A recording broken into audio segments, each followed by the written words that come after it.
Greetings everyone, hello my fellow viewers. I'm Mr. Shadrach Swiller and this is CLASSROOMTZ. Thank you for choosing this channel. Today we are proceeding where we ended on the first topic of establishment of colonialism in Africa. That is Form 3, the first topic. On the last time we were discussing on the process of dividing or partitioning East Africa, and we ended on the last agreement, that is Heligoland Treaty or Second Anglo-German Agreement. So after that, we're going to the second step of establishment of colonial rule, and today we're going to check about this heading, establishment of colonial rule. By starting, we should check the meaning of colonialism. This is a very famous term. The word colonialism can be defined as domination and subordination of one country by another powerful country, economically, socially, and politically. In Africa, it started that time, the second half of 19th century. It was soon after Berlin Conference of 1884 up to 1885. So here we have one thing to understand, the meaning of the term colonialism. What is colonialism?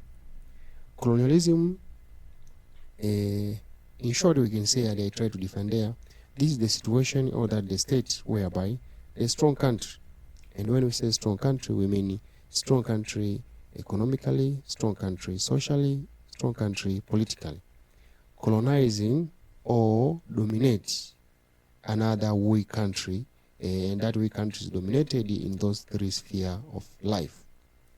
And that happened in Africa when European country, they were strong in all those three spheres of life, that is economically, socially, and politically, and they controlled the Africans. And that was a real colonialism or direct colonialism. Up now in this 21st century, with this 21st century, we can have two types of colonialism. Previously, we had only one, that it was direct colonialism, that direct control of a weak country controlled by a powerful country. After independence, all those weak countries controlled again by a powerful country in indirect way. And that indirect way gave us the second meaning of colonialism, that is neo-colonialism. So technically we have two types of colonialism. That is direct colonialism in Africa, we were controlled by European nations, and the colonialism that happened after independence, that is neo-colonialism. So the colonialism we're discussing here, the first colonialism that happened after 1885, after Berlin Conference.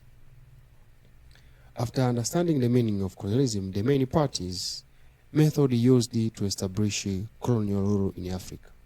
We should understand the ways used by Europeans to establish colonial rule in Africa. How colonialism was established in Africa. These people from Europe, they used the following methods. Number one, it was by diplomacy. The use of diplomacy or diplomatic method. Listen careful and make sure you take a note to what I'm going to explain. As in your level, you're in Form 3, level of your understanding, it's somehow high, so even level of your questions will be different to Form 2. You are going to explain more than mentioning and listing. Here you're going to explain much, analyzing and designing. So, in diplomacy, that's the first point. The issue here, we should understand first what the meaning of diplomacy. And then we are going to connect that meaning and our concept of establishment of colonialism. Diplomacy here refers to a peaceful conversation or peaceful resolution. Whenever there is any misunderstanding, whenever there is conflict, if we are trying to solve it without any bloodshed or without any causing damage, any disadvantages, we are saying we are using diplomacy. So in short, diplomacy is the peaceful method of trying to convince someone to agreeing with you. Then, in connection to that, how diplomats worked in the establishment of colonialism. Diplomats worked in the establishment of colonialism whereby Europeans convinced some of Africans, and some of Africans agree with them peaceful to be colonized. That was diplomacy. So we have some of African places, or some of African countries, or some of African societies in those days, they welcomed colonialism open hands. They said, we are ready for colonialism. And diplomacy succeeded by some of a trick used by those Europeans and promising them some of wrong promises. That was diplomats. Some of Europeans agreeing to be colonized by convinced with Europeans, and the Europeans used those sweet words to convince Africans. That was number one, diplomats. Then number two is called the gunboat diplomats. We are connecting there. We have diplomats, and number two is gunboat diplomats. Gunboat diplomats is the situation whereby we are using diplomats, but by threatening you. We are not going to fight directly, we are not going to wage war with you, but we are discussing with you while our soldiers, our tanks, our military forces standing there, just to intimidate you. Once you see those soldiers and tanks ready for war, then you can agree. So that situation of forcing someone to agree with you by intimidating him or her with those military forces and those military accessories, that is the third gunboat diplomats. In connection to that, it meant that some of African countries, some of African states or leaders agreeing with Europeans because they were intimidated by those guns with the Europeans. They are discussing in the room, but outside, when you see on the window, there is soldiers outside. Yeah, there is tanks outside. So some of African chiefs, they said, okay, we are going to agree. That method is referred gunboat diplomats. Sure, we are together. Number three, it referred military conquest. Military conquest. Military conquest, that is direct. We are going to attack you. Those weak societies attacked by, even strong and weak, attacked by Europeans, and especially after failing of all those methods we mentioned above. Diplomats failed, gunboat diplomats failed, then we are going to harsh way. They say there is simple way and hard way. So to those Africans who disagree with Europeans, Europeans use the hard way to take their places or take their colonies. And that process of taking the colonies by using soldiers, by attacking Africans, it referred as military conquest. That the way of using soldiers to attack some party of Africans or waging war with some party of Africans in order to take a place. Then in military conquest, that is where we're going to check about the African resistance, especially on the on the African reaction in the part of African resistance. Number four, we have collaboration. As you understand the meaning of collaboration, collaboration stands for the whereby, the state or situation whereby different people agree on each other on one thing. We are doing things together. We are collaborating. So here, in connection to that, some of African countries, after assessing themselves, some of African states, after assessing themselves that they are not able to compete or to fight with Europeans, then they suggested or they decided to join them. I think here they applied that principle. If you cannot fight them, join them. So they assessed themselves because of some of reasons, some of problems. They said, okay, let us collaborate. So in collaboration here, that was a situation of some of African societies collaborated with Europeans against some of Africans. And after collaboration, at the end, it was easy for Europeans to colonize them because Africans took those Europeans as their friends, while Europeans had their own reasons. So at the end, after collaboration, they were colonized, all of them. Those who collaborated and even who did not collaborated. Still we are proceeding on the reasons. Number five, the methods. Number five, it is ideological methods. Ideological methods. Europeans use some of ideology to switch or to brainwash Africans. One of the famous ideologies used by Europeans, it was the introduction of Christianity, the role of missionaries. In the role of missionary there, Christians or missionaries introduced the Christian faith. In the Christian faith, they taught Africans that they should agree whites, they should be fair to whites, they should understand whites as they are coming from God.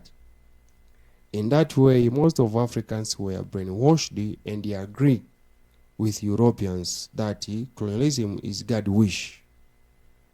How far? Because they are believing in those words or in holy books, that is Bible.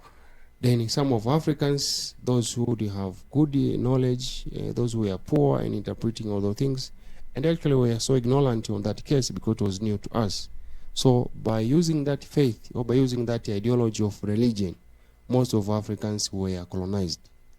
And because of this idea or that ideology of religion, those places that were affected much by Christianity, Europeans experienced the very, very low kind of resistance comparing those places that they never had news about missionaries. So, even here we should understand the missionaries were part and parcel of establishment of colonialism. Although now we are taking religion as one of very good thing, one of the kind of thing that can give us comfort, it can take us away from those disturbances. But at the beginning, this religion we have today used to introduce colonialism, used to torture our great grandparents. But that was the ideological method. I'm Christian, by the way. Application of racism. Another method used by Europeans to introduce colonialism, it was to segregate Africans in terms of their race. Mean that to make Africans, because of their skin color, they are black. Because of their skin color, we are going to take them as inferior object. They are nothing. And them Europeans, they were white, then they took them as superior. So because of this segregation, and when Africans saw white, yes, they are white, yes, our skin is different to them, and yes, they have some of economic and technological development, then we got that complex inferiority, and we appreciated them, and they colonized us. So they undergraded us, and we agreed to be undergraded, and at the end, they colonized us. Another method, that is administrative techniques. At the end, out of all techniques applied before or method used above, at the end, they used the administrative techniques to introduce colonialism. In administrative techniques, you will refer some of colonial rules or colonial administrative rules established in Africa. That was direct rule. Some places they colonized the Africans by direct rule. Those were Germans. Indirect rule. Some places or some part of Africa were colonized by indirect rule. That were British. And another part of Africa under Portugal and France, they were colonized by assimilation policy and the association policy. So in administrative techniques, we're going to have three administrative rules that were direct rule by Germany, indirect rule by British, assimilation policy by France and Portugal. My dear students, those were the methods used by Europeans to introduce the colonial rule in Africa. So the next discussion is African reactions. How African reacted after the establishment of colonialism. This is another side of our topic. From the beginning, we're discussing on the introduction of colonialism, some of the stages taken by Europeans to establish colonialism. We discussed about in Form 2, the last topic of Form 2, it was industrial capitalism. You discussed about the role of agents of colonialism or forerunners of colonialism. Those were missionaries, traders, and the explorers. Their roles to establishment of colonialism, that was the first stage of establishment of colonial rule in Africa. And the second step, it was partitioning Africa, partitioning and scrambling and partitioning of Africa. We discussed there on the case of Berlin Conference. And the last one was establishment of colonial rule. And before this African reaction, we discussed the method used to establish colonial rule. All those discussions based on or centered on the European actions to Africans. Then now, let us look how Africans reacted toward the actions done by Europeans to Africa. The following were their reactions, or were the action, or were the results of European action to Africans. How African erupted, how African took with that European action them. So this is how African responded on the process of establishment of colonialism, like collaboration and resistance. Africa responded in 2 ways, as shown below. African reaction divided into 2 categories. Certain group of Africans reacted by collaborating, that is collaboration, and another group of Africans reacted by resisting, that was resistance. So the concept here is colonialism is coming. Colonialism is on the way. And at the end, colonialism is in our land, on our land. Then while colonialism is in our land, some people, they are going to say, okay, no problem, we are going to agree with you. By the way, I'm sure those people, they never knew the intention of whites. And at the end, they said, okay, we are collaborating with you. And at the end, they get into trouble, they were colonized. But some group, they are somehow clever. They said, no, we don't know you. You are new to our place. And it seems you're going to introduce new things to us. So we are resisting to protect our place. We are resisting to protect our people. Then they resisted. These are the reactions to the reactions of Africans to the European action. I'm sure you're understanding. European action here, we mean establishment of colonialism. Then, did the Africans agree with the establishment of colonialism, or there are some of things done by Africans in the process of establishment of colonialism? Then you're not saying direct that Africans were so quiet, okay, let you colonize us. No. Africans done some of actions. Then here we have 2 actions done by Africans due to the action shown by European to Africans. Then what are the African action? African action, some of Africans collaborated while other of Africans resisted. Let's check in deep. Resistance. Let's check the first reaction, that is resistance. In this first reaction, that is resistance, there are so many, some of small concepts. We're going to check all of them. Resistance referred to the struggle conducted by Africans against the imposition of colonial rule during European attempt to occupy the African land. Very, very simple and correct definition. This was the struggle of Africans. They were trying to stop establishment of colonialism in Africa. Put your ears clear here. This resistance, while you are there in Form 4, we're going to say this refers to the first nationalism attempt to Africans, and is referred as nationalism struggle before 1945. Most of us, we know the case of nationalism. It is all about Mr. Nyerere, those fathers of the nations, elites of Africans, Kwame Nkrumah, Nelson Mandela, Julius Kambarage Nyerere of Tanzania, Tanganyika. We know much about them. Those people, they struggled nationalism after 1945. But the real ones before them, it was these people who struggled nationalism before 1945. Those who resisted. We're going to check here, who are they? Forms of African resistance. Now I'm sure you know what is resistance. It was the struggle of Africans to oppose or to stop the intrusion or the establishment of colonial rule in their land. So they were protecting their land. So forms of African resistance, how they stopped, how they struggled to stop the establishment of colonialism in Africa. African resistance can be classified into 2 categories: primary resistance and secondary resistance. What is the primary resistance? Primary resistance consisted of armed struggle or any other form of reaction against the imposition of colonial rule on Africa. In most cases, primary resistance occurred at the time colonial invasion.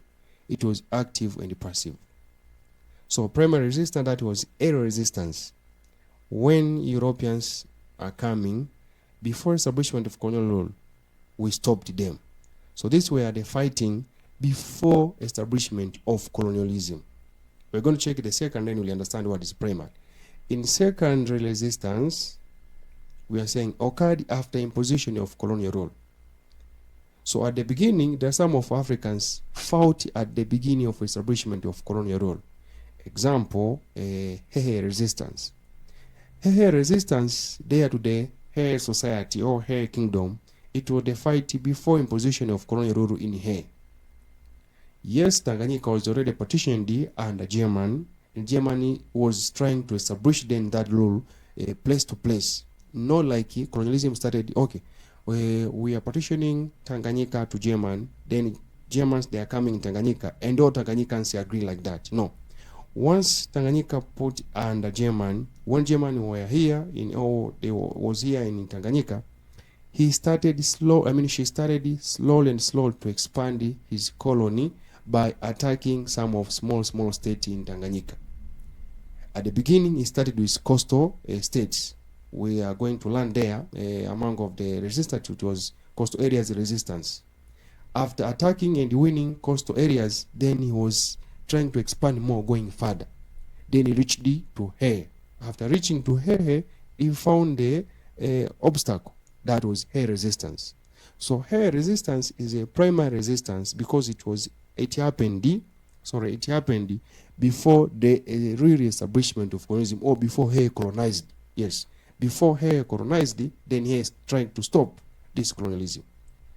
Then, example, before going to the second example. After that, if Hehe reacted again after imposition of colonial rule, then you can say that is secondary Hehe resistance. So secondary resistance or second resistance, it happened after the colonialism was established. Maybe at the beginning we are not good to struggle or to resist because of some of factors. Then colonialism was established. Now we are starting to feel the pain of colonialism. Then we are saying, this is not good. Let's try to resist. That resistance happening after the establishment of colonialism, after feeling the taste of colonialism, then we are referred as secondary resistance. Again, it was also active and passive resistance. So it is primarily because it happened area. It is secondary because it happened after the establishment of colonialism. Then please do not confuse this with the struggle for the independence or nationalism struggle after 1945. Nationalism struggle after 1945, that is another phase. It is not in secondary resistance. Then we said here at the beginning, primary and secondary, all of them are active and passive. What is passive resistance? What is active resistance? Passive resistance is an armed or non-violence opposition against the colonial rule. Passive resistance. It is passive. We are not seeing that real example of that concept. Another one there called the war. Called the war, the example of passive war. It's not armed. It is not violence, non-violence. We are opposing, but by not using those violence way. It was done through the refusing to pay taxes. So check here. Actual resistance, we expect to see people fighting. We are expecting to see people carrying weapons, go to the battlefield, killing each other. But some part of Africans, after assessing themselves, guys, we don't have weapons. We don't have soldiers. We are not well trained in with these cases of wars. How are we stopping these people? Let's try to weaken some of their systems. So they resisted passively. How? Some of people, they refuse to pay taxes. They know. They knew, if we are paying tax, we are contributing to the colonial rule or colonial government, and the colonial government is able to run us. So let us stop paying tax. Maybe sometime colonial government will get bankrupt and they can stop colonizing us. Production of cash crops. Some of them, they denied to produce cash crops. And some of them, they denied to work. Good example of passive resistance, it was staged by Pogolo people, Tanganyika, who refused to engage in colonial plantation activities such as cotton picking. Other Africans secretly boiled the seeds before planting them as a sign of their desertification. dissatisfaction with the colonial unjust treatment. I like these ones of boiling seed. We are going to plant seed, then they are given seeds. Before going to plant those seeds, they want to boil it or to fry it. So when you are boiling them, you are killing the life of seed, so they cannot grow up. And even if they are going to growing, they are not going to grow like those fresh ones. So that was passive. You don't see people fighting, but if you are the manager, if you are the head of that institution, you can see things are not going. Example of passive resistance, you as a student, this might happen in your institution at school. If teachers want to resist, maybe the case of delaying of salaries, 3 months they are not paid, then they cannot come up with those posters posting there on the walls, demonstrating, shouting. Then they can sit down and discussing like this, guys, let's resist passive. How? We are coming to school. Then students and the managers, administration, they are thinking they are coming to school. And they are sitting there in the offices, and some of them they are getting the class. But when they're in the class, their real job, they're not doing the real job. Their real job, it was to teach students. But they are getting the class, instead of covering syllabus, they are making stories. The whole sessions, from the morning to evening, they're making stories. Session end, we are going back home. 1 day, 2 days, 3 days, month. Then the whole month is teachers are coming to school, but they are not teaching, they are just making stories. That is passive resistance. At the end, the managers, they can see, why there's no production? Why there is no any progress? Because people are coming and they're not doing the real job. That is passive resistance. We are not fighting physically. I think this is the best one. Out of that, we have this one, active. Here, there's no blah blah blah. We don't have diplomacy here. We don't have room of negotiation. This is a form of resistance involved the direct military confrontation between Europeans and the Europeans colonialists and the African societies. This confrontation were either on small scale or large scale. So active resistance is either small or large. But the real meaning of active here, it is direct fighting. If it is like the example I gave you, coming to school, then here teachers are not coming. They are coming next day well armed with some of weapons, and they are going direct to the office of manager, beating the manager. And maybe if manager of the company, the manager company come to fight with the teachers, they're really fighting the battle war. That is active resistance. So this active resistance happened into 2 ways: small scale resistance or large scale resistance. What is small scale resistance? Small scale resistance involved on one ethnic group or society and covered a small area. So I'm sure you know what is resistance. Then small, just really geographical scale, yeah? I'm sure you're learning geography. You took geography from 2 or from 1. Then map, concept of map, you learned the case of scale. So we are talking about small scale. So it is really, it was small. It was small and mean that in number of size of the participants and even the land covered with that war, that is small. 2 factors. Number of participants mean that most of the time it was ethnic groups. So if it covered one ethnic group and it covered a small land, that was a small scale resistance.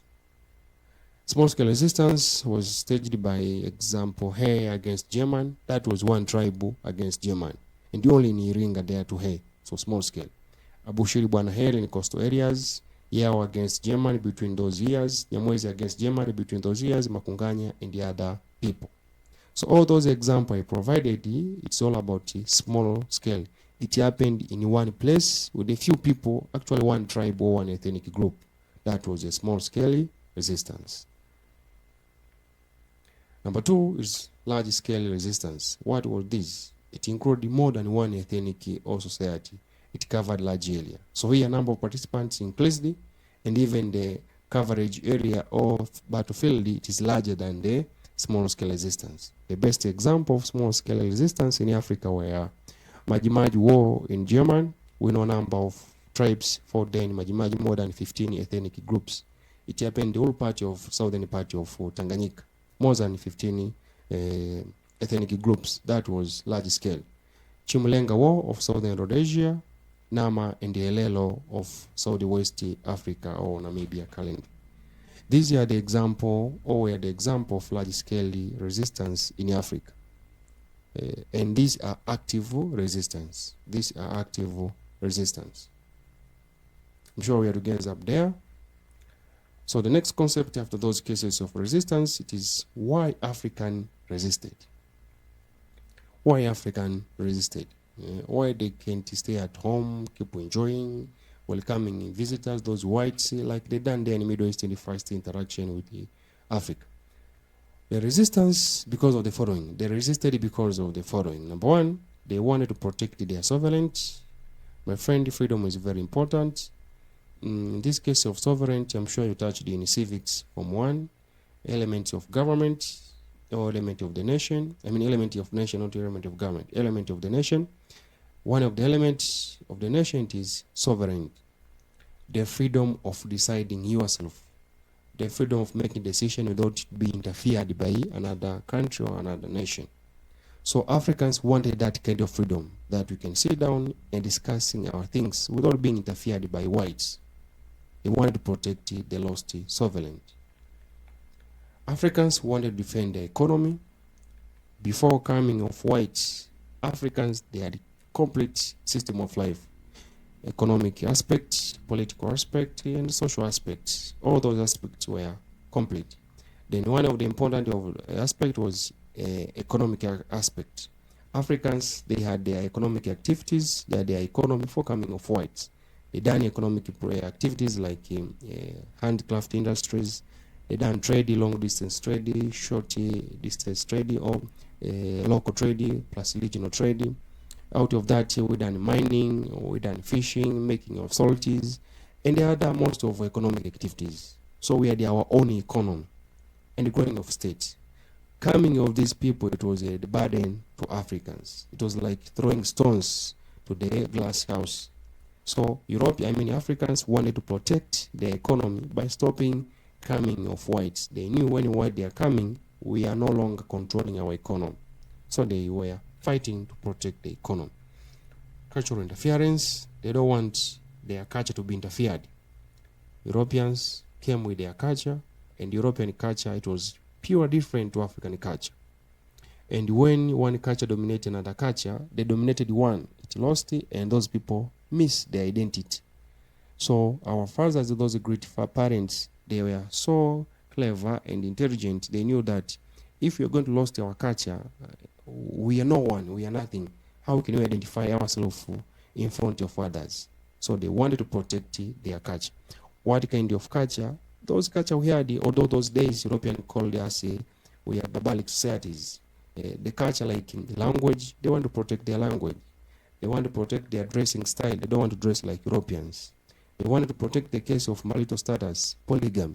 Europeans said monogamy in Christianity, but they were in polygamy, polygamist, and the life was going smoothly. Those are some of elements they wanted to protect, some elements of culture they want to protect from Europeans. Nature of some African societies. Here, nature of some of African societies, remember I say, why resistance? So those who did not resisted, those who collaborated, maybe they never see these reasons. But those who resisted see these kind of reasons. One of them, it was nature of African resistance, society. What does it mean? All society that resisted, they assessed themselves and they came to understand that we are able to fight against Europeans. Their nature, it means that they were strong economically, socially, and politically, that they can face the enemy that was Europeans. And the another side, those who did not resist it, also we are putting them in this one point, nature of their societies, but their nature, it was weak societies, especially economically. They are not good economically, they are poor, they are not able to buy weapons, don't have weapons, that's why they collaborated. But those who resisted, they had the good status of their societies, especially economically and fighting techniques and those number of soldiers and weapons. Then they said, we are good, let us go to fight. That's the meaning of nature of African societies. Effectiveness of missionaries activities.